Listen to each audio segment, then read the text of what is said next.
Once upon a time, on the edge of a big forest, lived a little girl with her mom and dad.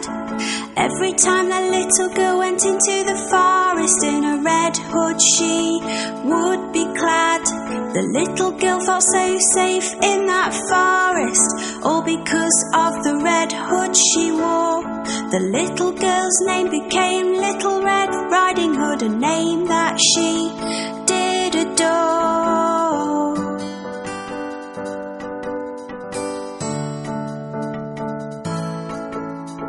One day the little girl's mom baked a cake all tasty and sweet. It was a present for Little Red Riding Hood's grandmother as a treat. Grandma lived on the other side of the forest, so her mum told her to go, as long as she stuck to the pathway and went fast and not too slow.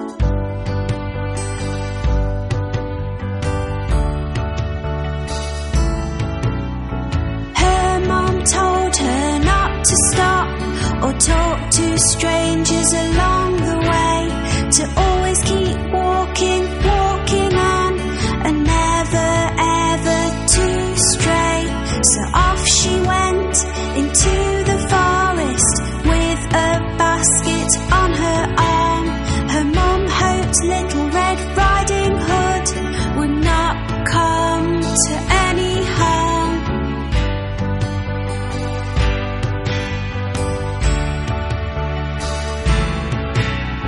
Little Red Riding Hood walked down the pathway, and the big bad wolf she did not see. The wolf was very, very hungry and watching her from in front of a tree. He was thinking of eating her and trying his best to take a look at which way and which pathway Little Red Riding Hood took.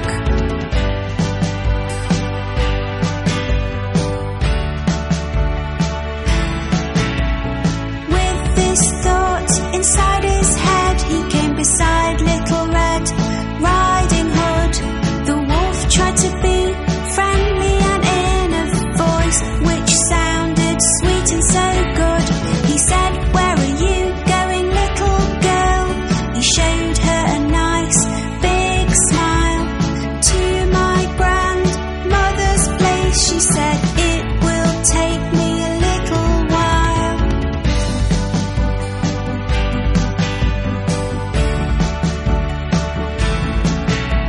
The big bad wolf started to walk with Little Red Riding Hood along the path.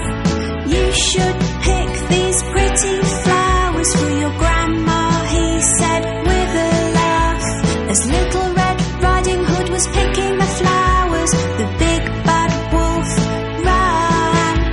He wanted to reach grandmother's place before her, as he had a plan.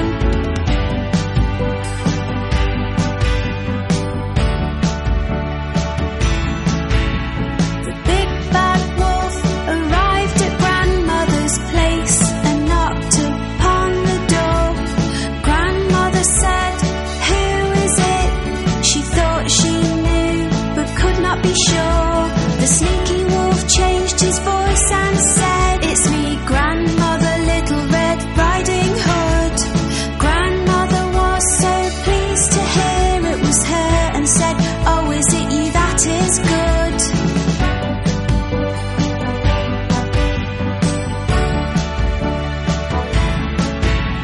The door was unlocked, so the wolf went in, and grandmother was shocked. She tried to speak, but because of the shock, her words were blocked. The wolf was so hungry, he swallowed grandmother up without even a chew. He then waited for Little Red Riding Hood to show up, wanting to eat her too.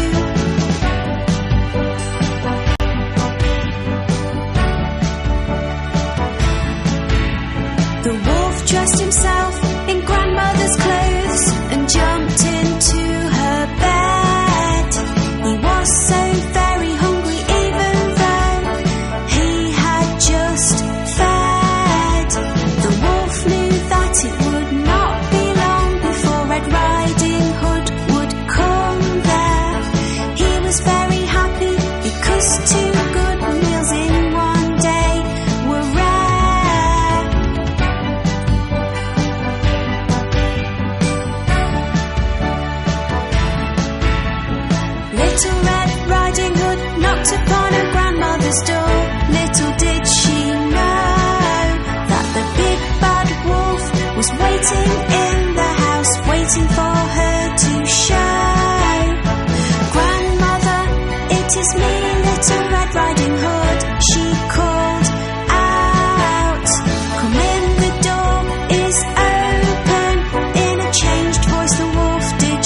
voice.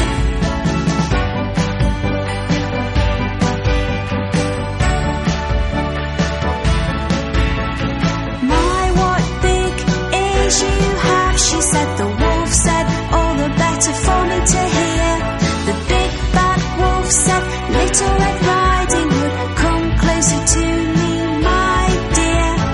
My, what big teeth you have, she said. The wolf said, all the better to eat you with, little one.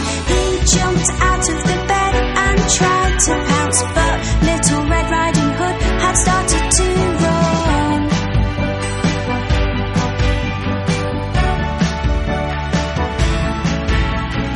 Little Red Riding Hood was very scared, and from the house she ran and ran. She went as fast as she could until she saw a man. He was a woodcutter chopping wood, doing his job close by. A big bad wolf ate my grandmother. Little Red Riding Hood did cry.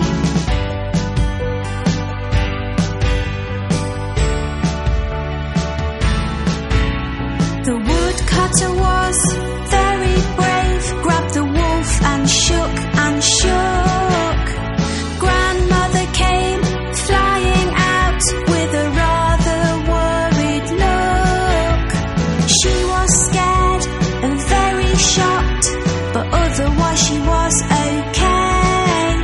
The big bad wolf was upset and really did not want to stay.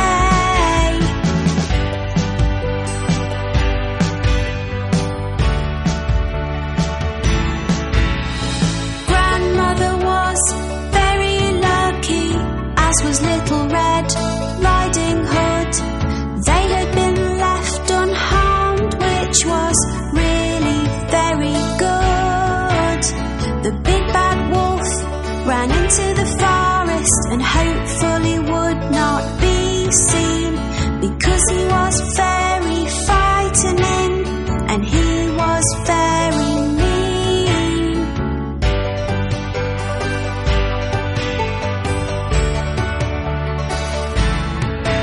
Dear sir, thank you, Little Red Riding Hood, and her grandmother said. He said to them, you are welcome, at least the wolf has now fled. Little Red Riding Hood just had to say, I'll never talk to strangers again.